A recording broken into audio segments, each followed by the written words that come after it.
Hi, my name's Sandkühler, and I'm going to share with you one of my favorite projects called the Viking knit. The Viking knit is a very old, probably ancient technique that people use to build bracelets and necklaces, and they look kind of like ropes.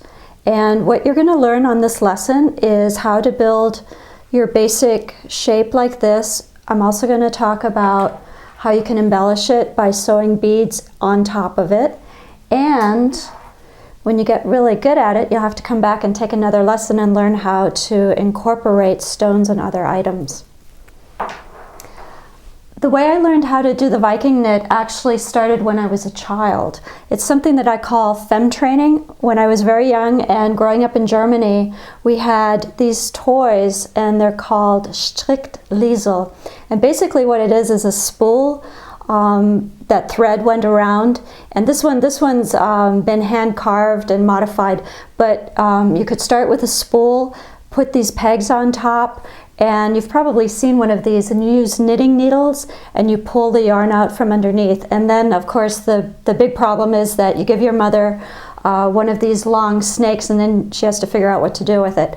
So I too learned how to use one of these, and when I was a college student at Ohio State University, I asked my professor if I could make a rope using one of these, and he said, go ahead and try it. So I did some research on how to do the Viking knit, and I tried it, and it didn't work very well because I had to use wire that was so thin that what came out on the other end was kind of too thin, too flimsy, and I got extremely work hardened, overworked by bending and everything and getting pulled through here. This is what a spool knitter looks like these days. I got this one from an Amish gentleman through mail order, and this is sort of the yarn version of what you end up with. I even tried it on this with wire and it didn't work very well. So after doing some research, I found a recipe for what's called a freestanding Viking knit, which means that you don't actually knit around a shape.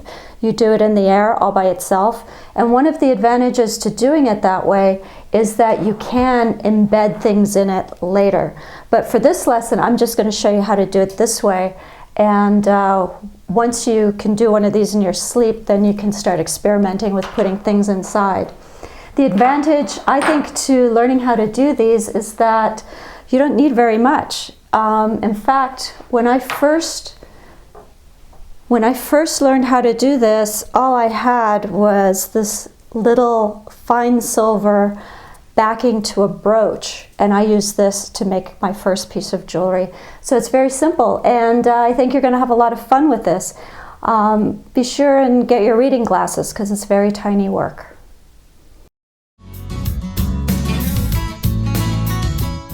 A quick roundup of the tools and materials I'll be using. This is 24 gauge, dead soft, round sterling silver wire. These are round nose pliers. Flush cutters. We won't be flush cutting anything in particular, but these are important because they are very sharp and pointed, so you can get into small places. Needle nose chain pliers, and these are 3 different kinds of awls. You will only be using one type, but I'm going to discuss the different options, and it has to do with different needs for your hands and your hand type. And finally, I use dowel rods, and these are my personal dowel rods, a 1/2 inch and a 1/4 inch, and they just happen to be wood and acrylic. It doesn't mean you need a wooden and acrylic one. It's just out of my own personal stash. So I'd like to talk a little bit about what kind of materials we're going to use for the Viking knit. It's pretty easy. This is dead soft 24 gauge sterling silver. The reason why I use dead soft, and if you talk to several different jewelers, they would all tell you that they have a different preference, but I prefer dead soft wire because within dead soft you have the potential to have half hard and hard wire, because whatever you do to this metal, however you work it, it's going to make it harder. And we are going to be making these tiny little loops, and We want this to be as pliable as possible because in the end it is going to end up a little bit stiffer and we'll have to work it to make it more flexible. But if we started with half hard or hard wire, it would be an impossibly stiff piece at the end, and when we try to make it more flexible it could break. If not at the end of the project, then maybe sometime down the road. So different jewelers prefer different hardnesses, but the reason why I like dead soft again is because it has that potential, but also it's kinder on your tools in general, and it's also better for our carpal tunnel and repetitive motion stress issues. So 24 gauge sterling silver dead soft, and I always start with a piece about this big, which I call a wing spread. And I know everyone has a different size wing spread, but this is a good average size to handle. It's not so much wire that you're going to get tangled up or overwork it, and it's not such little wire that you're going to have to keep splicing and splicing and splicing. I'd also like to say that I usually start with sterling silver at the very beginning, even though the beginning of the project is usually the messiest and it's going to be clipped off. If you prefer, you could use some kind of cheaper craft wire or copper, but try to keep it the same gauge, 24 gauge, and also dead soft. I'm just going to jump right in with sterling silver because I'm good, and I won't be cutting that much off of my piece. But again, if you're just learning, you might want to use a craft wire or copper.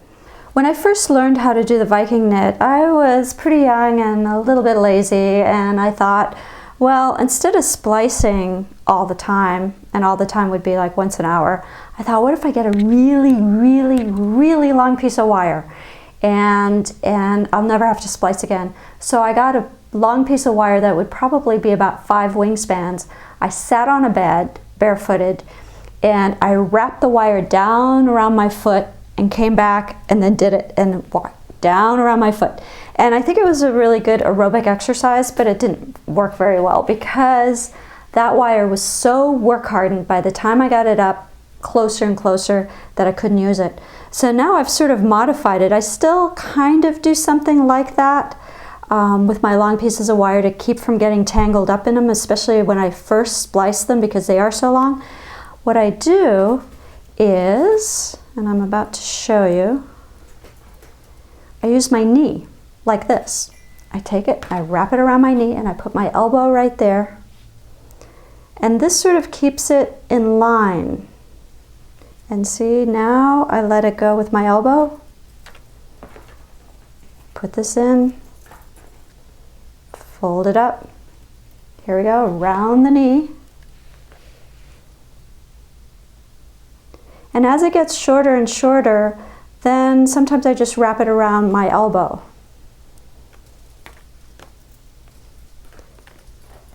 You see how work hardened this wire is getting? It's getting very springy. So sometimes it gets a little uncontrollable. There we go around the elbow. Actually, it's not short enough yet for the elbow, but it's still pretty good for the knee. So I'm waving around this all on my face. Another good reason to wear safety glasses, even if you don't wear glasses. Put some safety glasses on, but not tinted because then you won't be able to see. The other thing you don't want to do, and trust me, I've done it all, don't drop your awl. I dropped mine the other day right into my thigh. But it's stainless steel, so I didn't need a tetanus shot. Okay.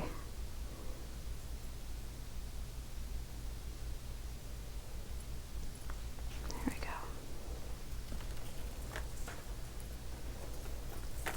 Remember, you gotta love the journey.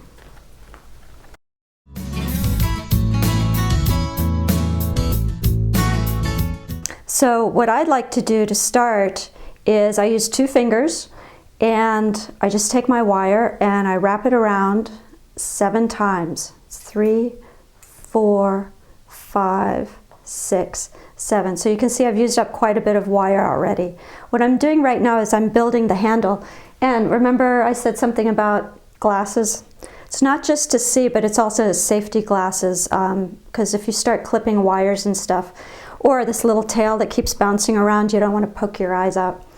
So I wound that around 7 times, and then I'm going to take it like this, and I'm going to do what's called a full twist. This is a half a twist. Now this is a full twist.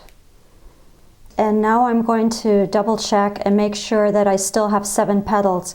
So one side should be 7, the other side could be 6, or it could be 8. So let's count them first. It's 1, 2, 3, 4, 5, 6, 7. Okay, there's 7. So this is the correct side. Now I'm going to open these up like a flower.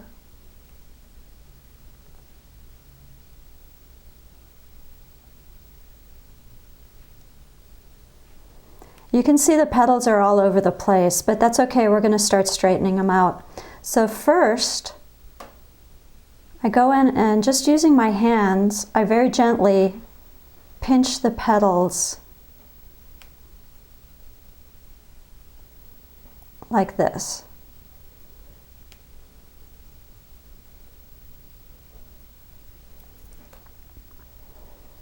I know it doesn't look like a flower yet, but we're going to do a little fine tuning.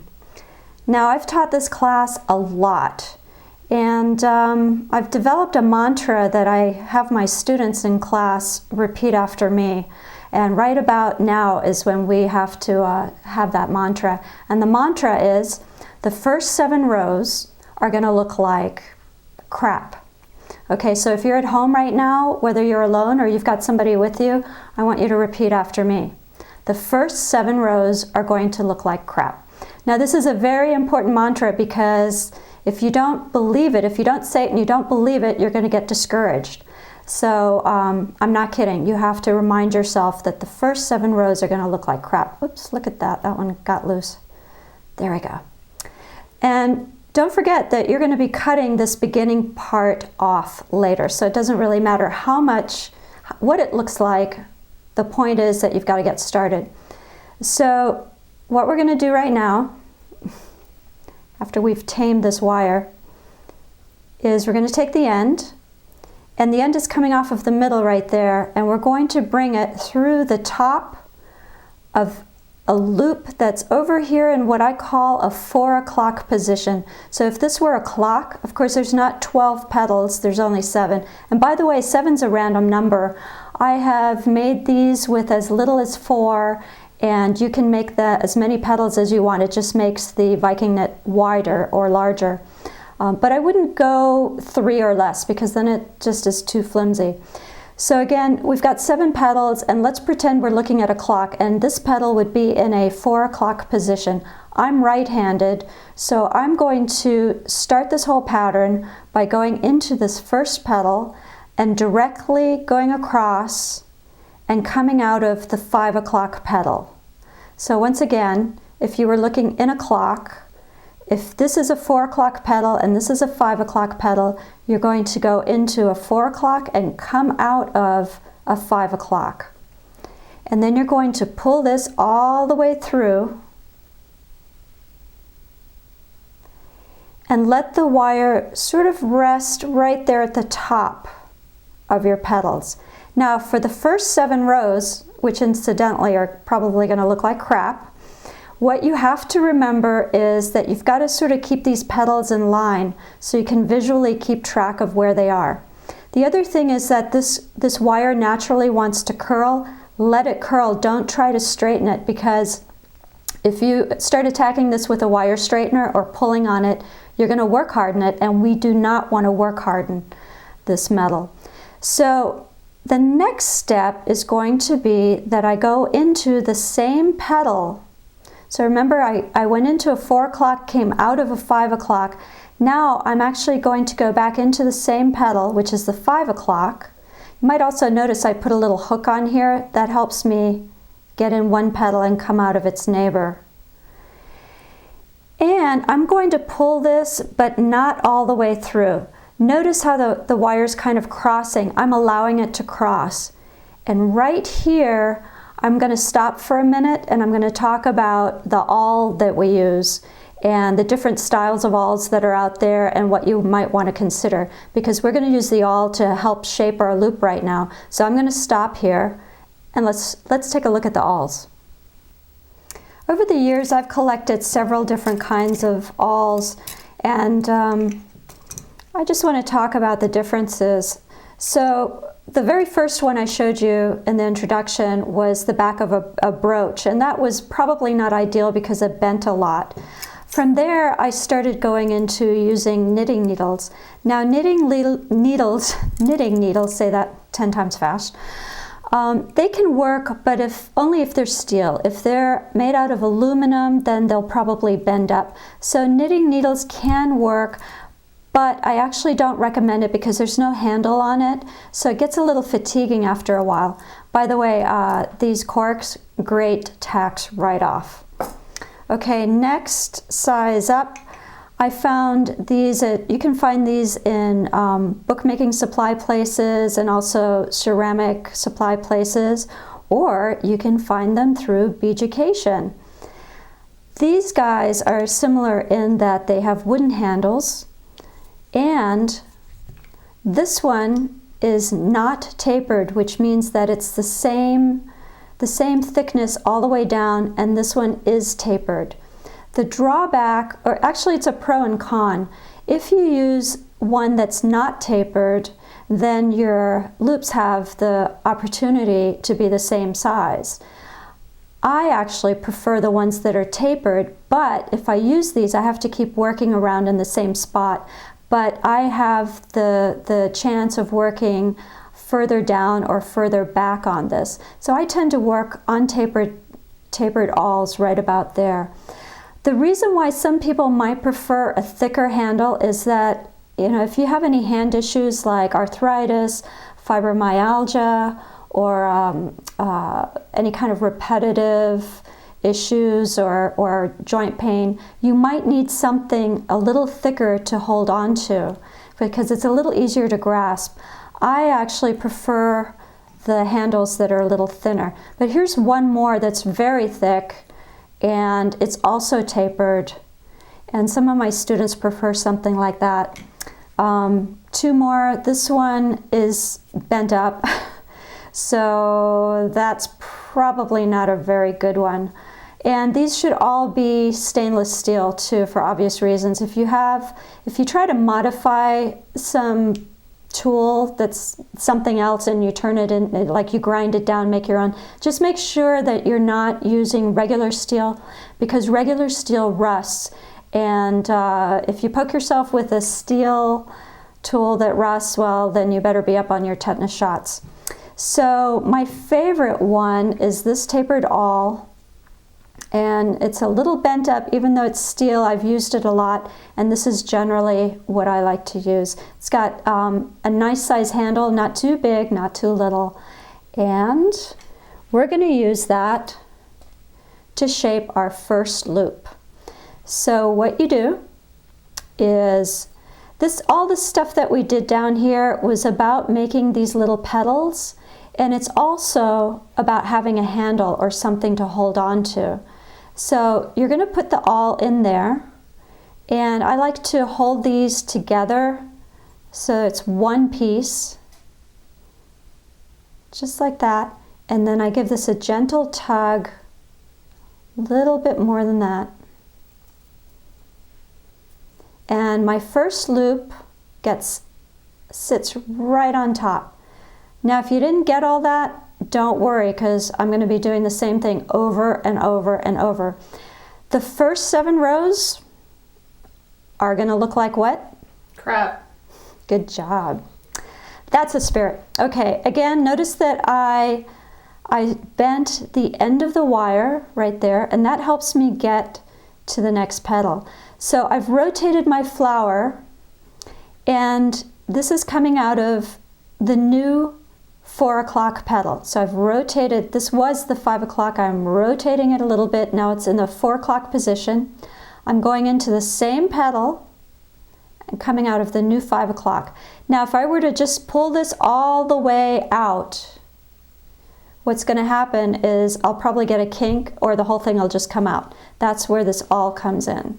So I hold it all together, give it a little tug, put my index finger on top, and now I'm tipping it so that it's sitting on top of that first petal. Remember those first petals that we formed? So I'm actually going into the second row now.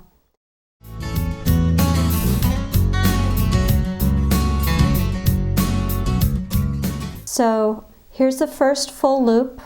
Here's the second full loop. It's coming out of this petal, which was the 5 o'clock. I'm going to turn it slightly. Take the end of the wire, go back into the same loop, come out of its neighbor. Now for my students who are left-handed, they would be doing the same thing, but instead of 4 o'clock, 5 o'clock, they would be working on the other side of the clock, going the opposite direction.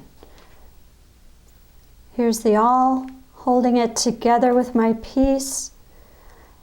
The awl is actually what I'm shaping the loop on, so I want to pull it to hug the awl, but not pull it so tight that I'm dragging the wire through everything behind it. Then I'm stabilizing it again with putting my index finger there and bending it down so it sits right on top of the first row. Now, here we go again. I'm rotating the flower. This is the new 4 o'clock petal. Going back into it, coming out of the new 5 o'clock petal. Use my awl to shape it.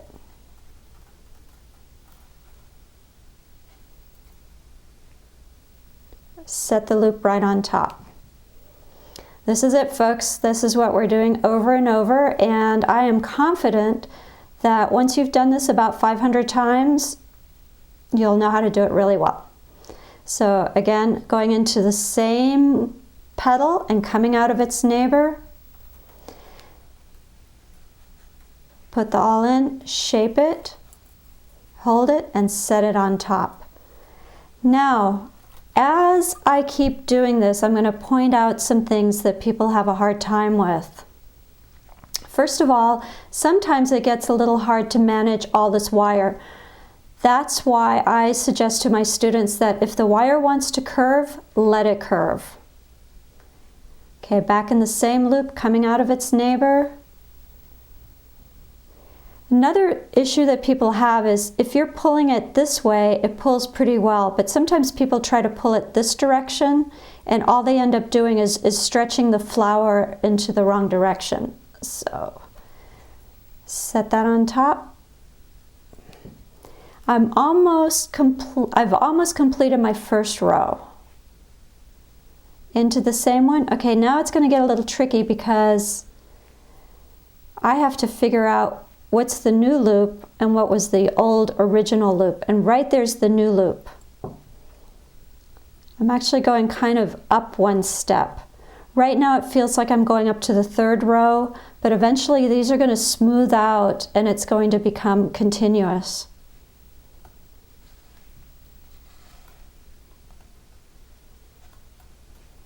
Set that on top. And it's also a good time to go back through, check my petals, count them again, see if I still have 7 petals. And again, the 7 is a random number. And this one, the reason why I tip them forward is so they don't slip off. So I'm going to go back and tip these a little bit more, and now let's count them and see if I still have 7. So that's 1, 2, 3, 4, 5, 6, 7. Okay, good. Still have 7. Now, the design's getting a little tighter and it's getting a little bit more difficult to come out of the neighbor, so I'm having to put more of a curve into the end of the wire. Going into the same petal, and if I'm having trouble pulling it out there, what I'll do is I'll take a pair of pliers to help grab. But I don't use the pliers more than I have to because they're a little bit harsh for this design and it'll work harden it. Now see how hard I can pull on this, and it's shaping up right around the awl, and I'm tipping it. So now the design is getting a little bit stronger, a little bit more recognizable. It's starting to look like a rope. And let's see how many rows I've gone. 1, 2, 3. So I've got several more rows of crap that I can make before I get worried about my design. Okay, I'm gonna reshape that. Oh, my eyes just aren't what they used to be. Okay, here we go. The wire's it wants to curl. See this mess here? Just leave it, because if you try to straighten that out, see how it straightens itself out? You'll end up putting a kink in the wire. By the way, if you do get a kink in the wire, which I haven't yet, and I hope I don't have to demonstrate one, you want to stop immediately and take it back out of your wire, because the more you fight it, the more work hardened that little kink in the wire is going to get, and it's going to come back and haunt you later after you're finished with your piece and you're wearing it, or you've sold it and it breaks. So you want to try to avoid getting any kinks in there in the first place. There we go. One of the questions that I get asked all the time is, when you put the wire into a pedal and you come out of the neighbor, do you put the wire in on top or below this piece? In other words, here's the wire coming out of the pedal. Do you put this in on top? Here we go. On top or below? To be honest, I never pay attention. I think a hole just kind of naturally appears. It's not really going to matter, because even if you were to switch off top and bottom, I don't think anybody's going to look at this pattern long enough to be able to see, oh, this one went on top, that one went on the bottom. Mostly they're going to see a lot of sparkle and shine. And I think that once you get your rhythm and your pattern and your cadence set, you will most likely be hitting the same spot every time. So I wouldn't worry about it, especially right now. You can worry about that kind of fine-tuning later. Okay, so this is starting to shape up, and let's see how many rows I have. I'm on my 1, 2, 3, 4th row, and it's already starting to look like a rope. So what I'm going to do is I'm going to work on this for a little while and then come back to you, and I'll be coming back when I've run out of wires so I can show you how to splice on a new piece.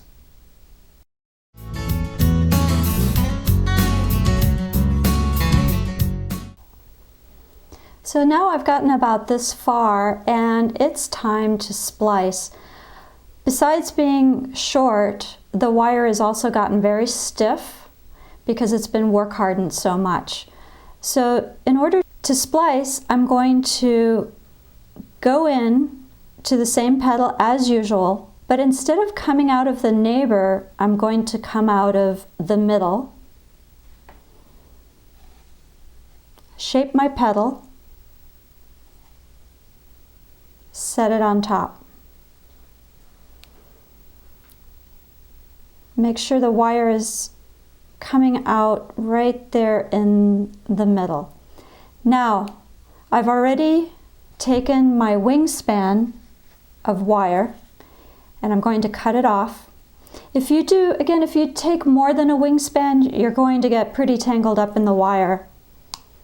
And less than a wingspan, you'll have to do a lot of splicing, and it's not that much fun.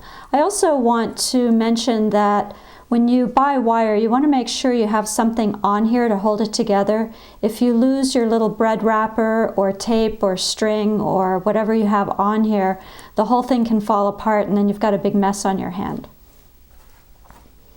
Okay, so I've got my wingspan of wire. I'm going to look back in here and give it a little wiggle to see what was the last loop that I made.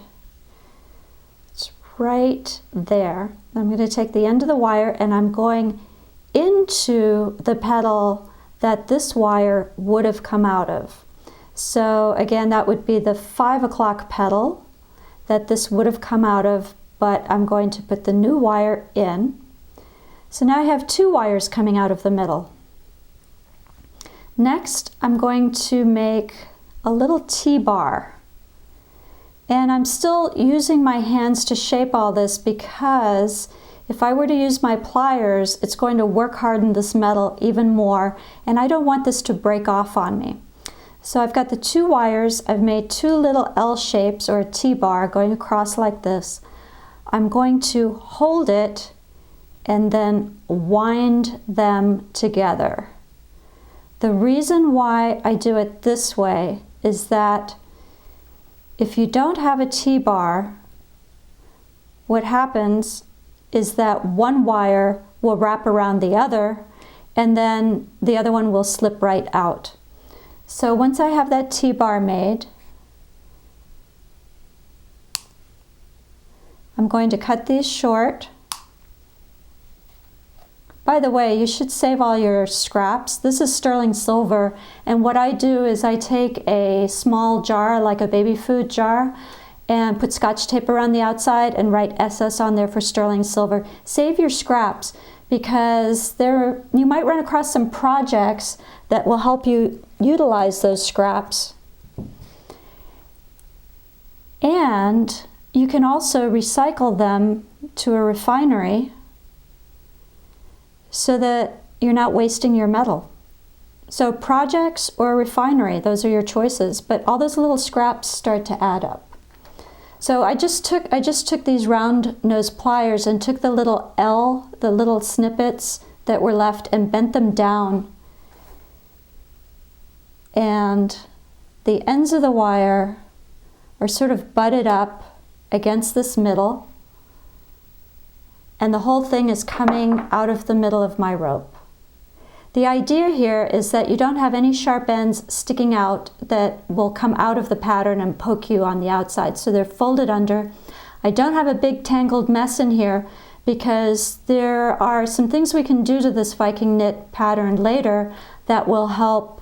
We can sew into it. I'll show you more about that in a few minutes. We can sew into it and we can run things through there. So we need the open space in there to be free and not be sort of clogged up by a whole lot of squiggly wires. So this is very minimal. The 2 ends are together, they're tight, and then I just start back the same as usual.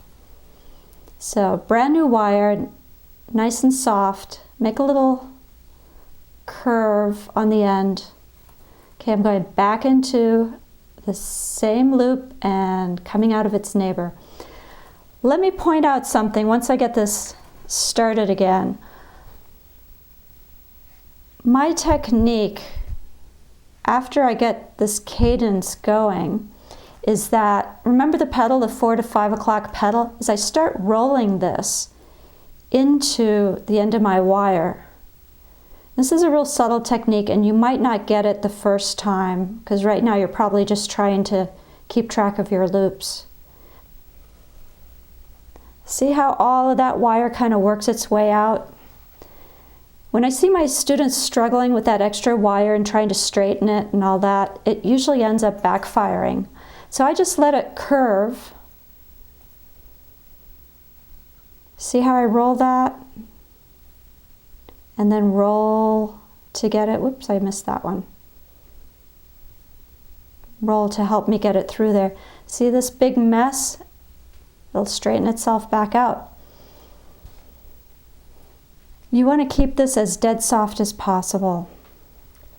Okay, so every now and then you want to go back and you want to count, make sure you still have the same amount of loops. By the way, if you're missing a loop and you find out early on, just add it. Just make one up. Just anchor it down and make one up. If you have too many loops, you can always take one and sort of fold it inward and squeeze the others around it to tighten it up. Alrighty, so we've added some new wire. This is looking pretty good. I see a pattern. Usually, I don't know if you've ever knitted a sweater or crocheted or anything, but what usually happens is you develop a rhythm. So, and then if you stop for a day and you come back to it, you can usually tell where that was because you kind of have to get your rhythm back. Don't worry about it if it's a little lumpy and bumpy, because after all, this is not manufactured, it is handmade. So I don't think it's a bad thing, as long as it doesn't hurt anybody.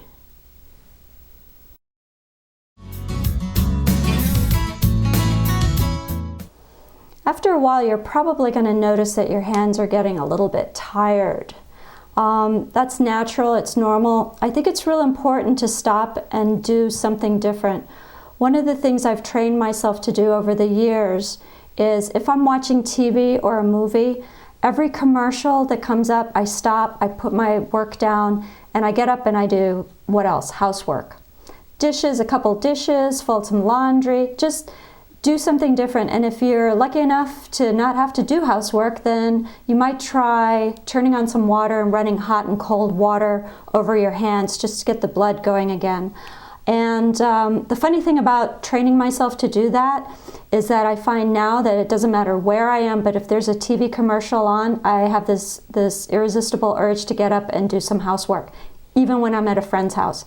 So I've been doing chain work since about 1981, and I'm very, very lucky that I've never had any carpal tunnel or issues, and I think that's why. Okay, so that's it for the health report. Now, I've finally made a piece that I think is long enough, so I'm going to check it. The beginning is going to get cut off, so this much is going to get cut off here. And then this part comes around here. It's stiff because we haven't exercised it yet, but I'm done. So this is the end that I've been working on. This is the beginning. So let's start with the beginning. My first 7 rows actually look pretty good, so I'm sure yours look just as good. What we're going to do is cut. Remember, this was just one strand. So even though you see a whole bunch of wires right there, it's just one strand. So I'm going to go in, and by the way, if you've taken your reading glasses off, make sure you put them back on or put some kind of glasses on, because whenever you're snipping wire like this, a little piece can fly off and hit you in the face, and that's not good. You don't need full goggles for this kind of work, but it is helpful to wear some kind of glasses. If you have sunglasses that are very lightly tinted, those work too. So I've gone through and I'm just carefully snipping all of this off. Now, I mentioned earlier, you don't have to start out in silver. You can use craft wire. I generally use silver right off the bat because my first few rows usually look pretty good. Now, because this is all a single wire, I can go through here and start pulling all these pieces until I find the one that won't come out. And that will be the original wire. I think I found it. There it is. Take another look. I don't see any other wires. So this is a little sharp piece of wire that I have to do something with. Oh, and again, save your scraps. I'm going to take this little piece of wire, and it's not yarn or thread, so tying a knot isn't going to make any difference. But what I want to do is I want to make sure that that doesn't end up sticking out of the pattern. So I'm going to curl it, and I'm going to place it into the middle of this tube or this rope. Now, the other end. What I'm going to do is it's coming out of a petal. I'm going to put it back in the petal. Shape my last one.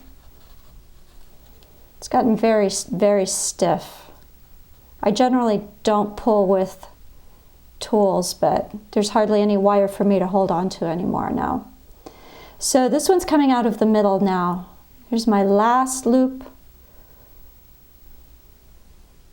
And I'm going to treat this end pretty much the same. I'm going to cut it, not too short, not too long. Taking my round nose pliers, I'm going to grab it and I'm going to just roll it up and kind of let it sit in the middle. The reason why I roll it is because if the end of the wire is sticking straight out, it's going to poke through this pattern later and scratch you. Okay, so the two ends are now finished off. One thing I'll want to do right about now is what I call exercise my chain. That's not exorcise, but exercise. It's very stiff.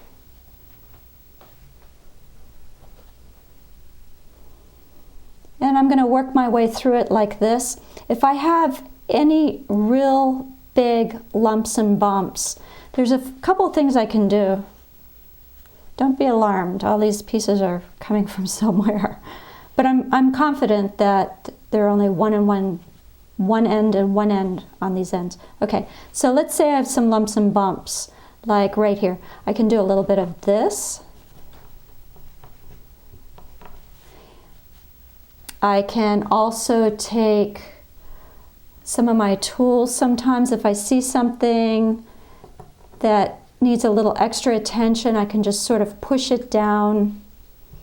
If I have a dent, and it usually happens where you're splicing, that things are a little inconsistent, I can pull it up a hair. I've seen several recipes for making the Viking knit, and a lot of people at this stage want to pull this through a draw plate. The reason why, well, if you did pull this through a draw plate, you would want a wooden draw plate or a wooden handle. Wood would be a lot kinder to this metal and not work harden it as much. But all in all, I don't really think they need it, because when you pull them through draw plates, you are hardening the metal, you are stressing it out more, but hardening the metal down the road can cause it to break. I also think it gives it a little bit of a stretchy look, and I kind of like this more dense look. So I've got to go through here and get it a little bit softer. So let me exercise my chain for a few minutes, and then I'm going to give you some options on how to finish it off and how to embellish it.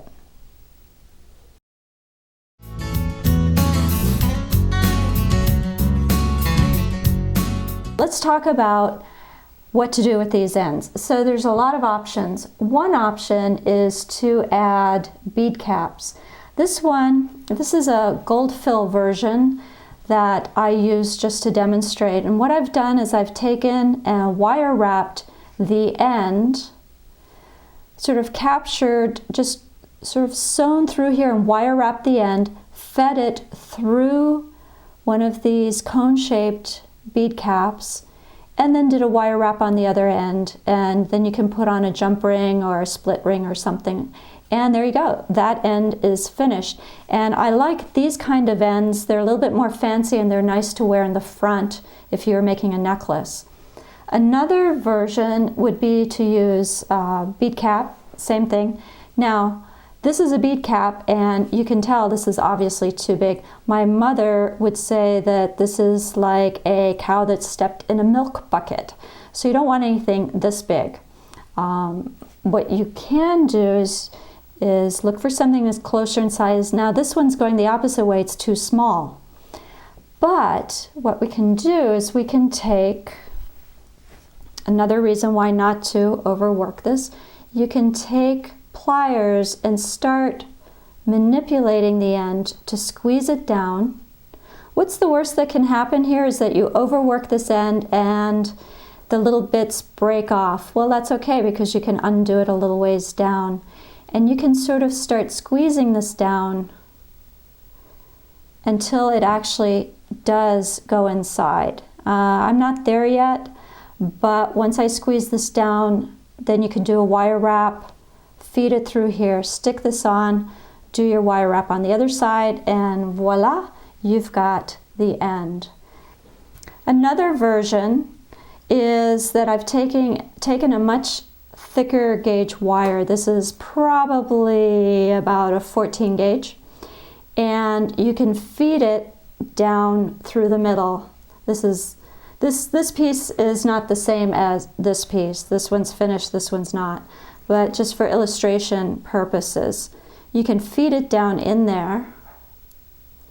And that's why you don't want a big mess in there when you splice. So you can feed it in there, and look at this. I found these beautiful little beads, and I've taken the end, I've kind of opened it out. When I went bead shopping, I wanted to sort of seed it in there. Doesn't that look great? So do a wire wrap, thicker gauge wire, put the bead on, run it through your finished piece, whoops, wrong end, finished piece this way, and there you go. And if this one were finished, you want to bend it in the round, and then do the other end. So that's another way that you can finish these off. Let's try it on the one that I just made.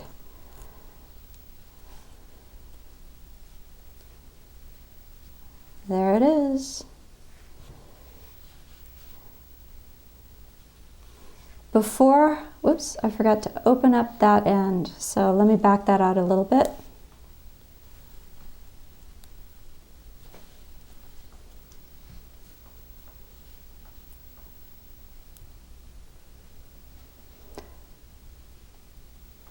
Before I make a wire wrap on this side, I've got to go ahead and bend it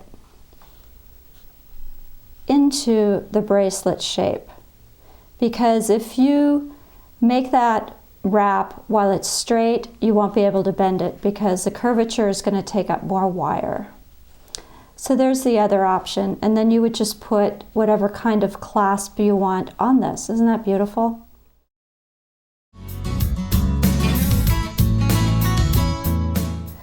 What I'm going to show you is how to sew the ends of this so that it looks all consistent and as if it was all one piece.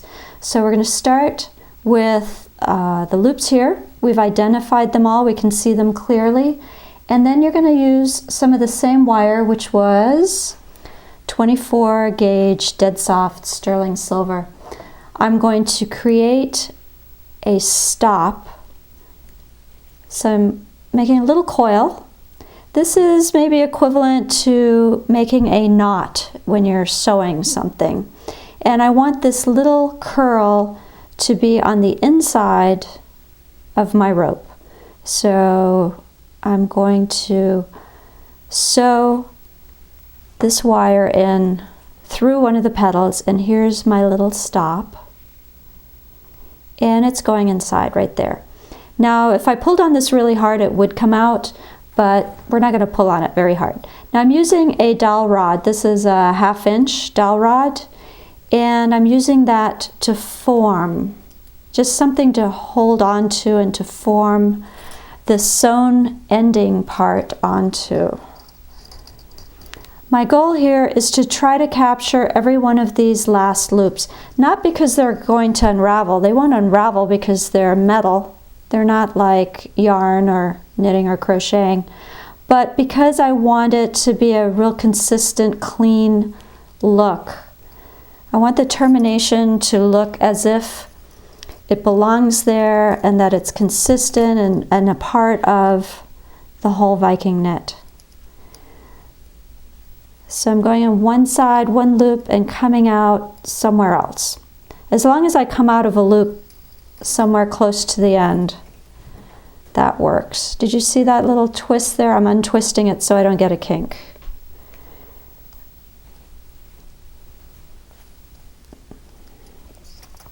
You can use any size dowel, but if they get too small, then you won't have enough left to twist. You'll see what I mean by twisting later when we get there. So I'm watching on this side to see where it's coming out. I've only gone through 4 times. I want to do a few more.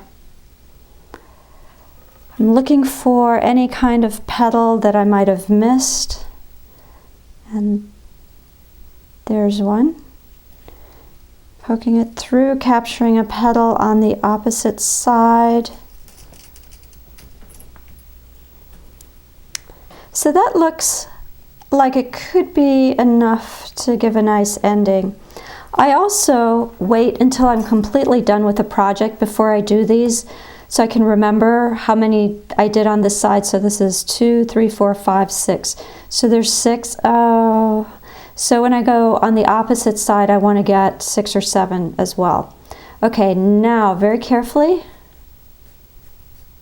move that dowel rod. See how that looks? Nice and even. And I'm going to take another dowel rod, or I could also use an awl, and I'm going to use it as a handle to twist. I'm going to hang on to this wire for right now.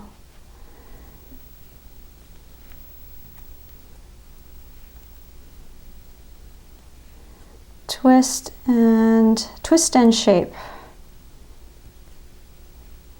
This dowel rod is a 1/4, but doesn't necessarily matter. You just want something smaller.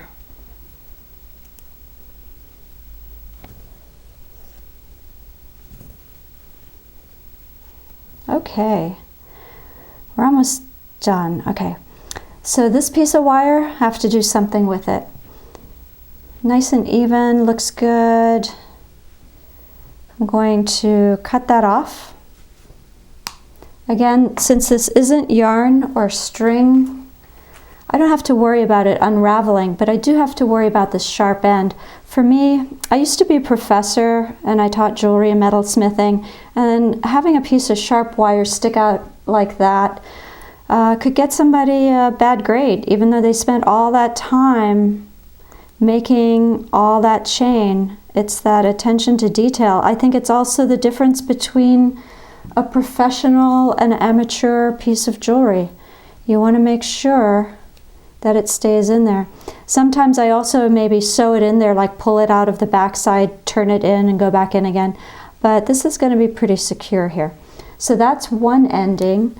And then I'm going to do exactly the same thing on the opposite side.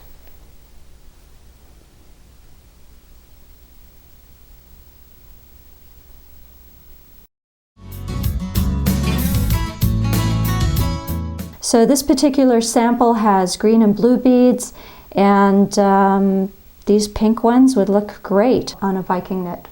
I'd like to share with you real quick how to sew beads on top of your Viking knit.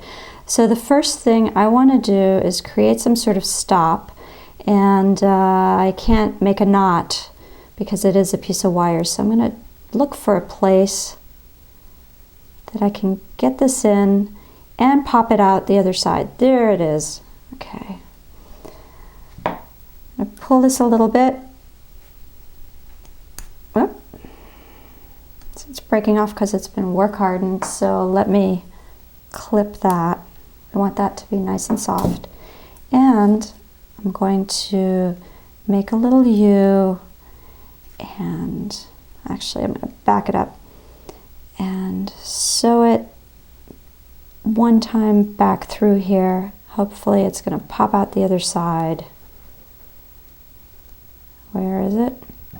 See what's going on? This is where I sewed the end in, so it's a little bit temperamental. There it is. Okay. See it right there? Okay, now I've started my thread, quote unquote. I'm going to leave that here for now, and then once I'm finished, I'm going to cut it and turn it inward. So here we go. Very small bead. And now I get to sort of wiggle and jiggle and pull it in there. There's the first one.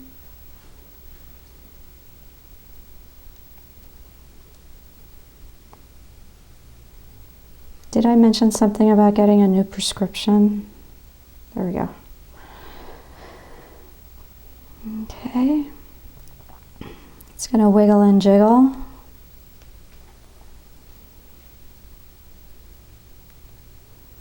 Get that in. Don't get any kinks in the wire. We want to keep it nice and flexible. There we go. So now I've got two little places. Now you could watch me put about 100 of these on, but instead I'm just going to show you how to finish off this end. Not too short, not too long. You want to take this and roll it and tuck it in there. Just find a place where it wants to go and then kind of push it in there. Make sure these beads are still firm. And that's pretty much the gist of it. So you would just go through here and start placing them where you want all the way down the line.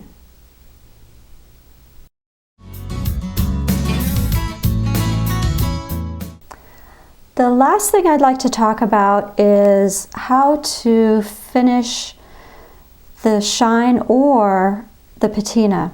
This version of the Viking knit is exactly the same as this. This one's got beads on it, this one doesn't. But what I did was I put a patina on this one, turned it completely black, and then highlighted it. One of the challenges with having a Viking knit is because it's silver, it is going to tarnish. And there's a very, very, very easy way to clean these, so you don't have to panic about using polishing pads or any of those silver cleaners, or especially the toxic ones. What I do is very simple. You take a brass brush, and here's my brass brush, and just in case you forgot who your teacher is, that's me. Okay, so here's my brass brush. It's very well used. They're a lot softer than you think, and one of the places that I shop for these are jewelry supply places. You probably don't want to go out to your local hardware store and buy one of these because they're going to be a little bit tougher and they are not meant for jewelry. So what you want to do is pick these up at your jewelry place, such as Beaducation. The way these work is that the brass is soft. It will clean your silver, but you must use it with soap. If you just use it with plain water, what happens is that these tiny little brass bristles will break off on a microscopic level and embed themselves into your sterling silver, thus turning it a dingy yellow. So the kind of soap you use is also important. In a pinch, I've used just plain soap, but the correct soap to use is a common household detergent, and this is Dawn. It's a dishwashing liquid that some of you might be familiar with. It's the same stuff you might be using in your kitchen, and you have to use blue. So let me back up for a second. Dawn is also the company that is responsible for cleaning up the wildlife, the birds and whatnot from the oil spills. So you might have seen it in the news. The reason for that is that it's a soap, but it doesn't have all the chemicals and perfumes and all the added this and that in it that a lot of soaps do. So it's a pretty clean soap. So there you have it. Don't use that brass brush without the blue Dawn.